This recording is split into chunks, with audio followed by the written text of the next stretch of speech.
안녕하세요. 이혼 전문 변호사 김인철입니다. 가정폭력 상황에서 이혼을 고민하시는 분들이 긴급조치와 임시조치의 차이가 무엇인지를 많이 문의하십니다. 결론부터 말씀드리면 긴급조치는 경찰 단계에서 즉시 피해자를 보호하기 위한 신속한 초기 대응이고, 임시조치는 법원이 결정하는 지속적이고 공식적인 보호 조치입니다. 두 제도는 목적은 같지만 적용 시점과 효력, 절차에서 분명한 차이가 있습니다. 먼저 긴급조치는 즉시성이 핵심입니다. 가정폭력이 발생하거나 그 우려가 있는 경우 경찰은 현장에서 가해자를 피해자로부터 분리하거나 접근을 제한하는 조치를 취할 수 있습니다. 예를 들어 가해자를 주거지에서 퇴거시키거나 일정 시간 동안 피해자에게 접근하지 못하도록 하는 조치가 이에 해당합니다. 이러한 긴급조치는 별도의 법원 결정 없이도 즉시 시행된다는 점에서 매우 중요한 초기 보호 수단입니다.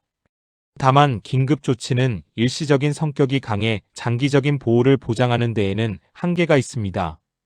반면 임시조치는 법원의 판단을 통해 이루어집니다. 피해자가 보호를 요청하거나 사건이 가정법원으로 넘어가면 법원은 가해자에 대해 접근 금지, 연락 제한, 주거지 퇴거 등 다양한 조치를 명령할 수 있습니다.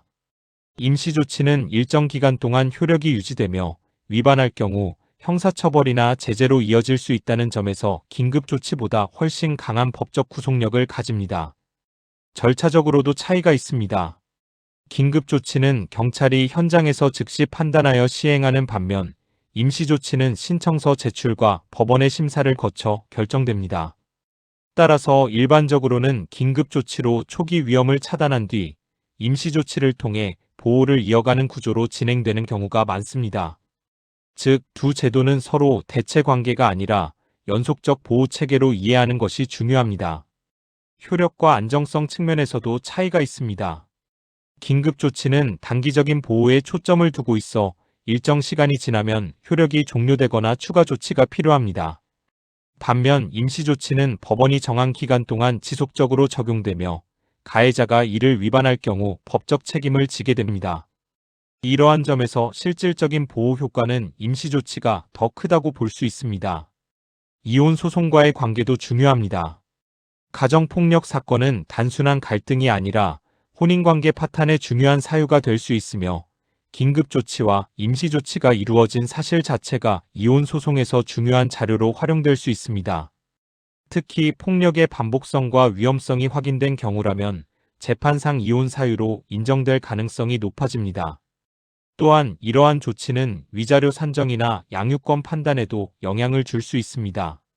결국 중요한 것은 상황에 맞는 적절한 대응입니다.